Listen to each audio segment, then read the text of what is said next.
বাবা, বাবা, বলো বৎস, এত চিন্তিত কেন? বাবা, আপনার প্রচুর প্রশংসা শুনেছি, তাই আপনার কাছে এসেছি।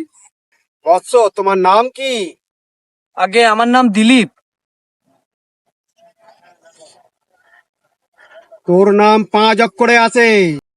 হ্যাঁ বাবা, হ্যাঁ। কি করে জানলেন আপনি? সবই তার ইচ্ছা।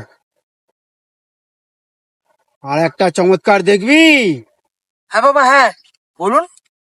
চোখগুলো তোর একটু বড় বড় কর। খাওয়ার পর তোর পেট ভর্তি হয়ে যায় না? ওরে বাবা, আপনি তো সবই জানেন দেখছি। আর একটা চমৎকার দেখাবো, দেখবি? হ্যাঁ গুরুদেব, বলেন। তোর পকেটে একটা ফোন আছে না? হ্যাঁ বাবা, এই তো। অনেক তো হলো, তোর এবার আসল সমস্যাটা বল। বাবা, আমার একটা সরকারি চাকরি চাই।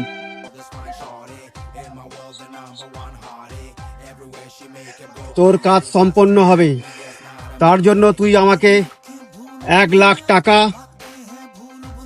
2 বস্তা আটা, 1 বস্তা চাল আর তরি তরকারি দিয়ে যাবি।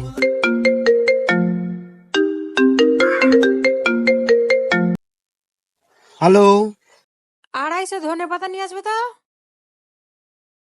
250 ধনে পাতা দিয়ে যাবি, ঠিক আছে? ধনে পাতা? হ্যাঁ।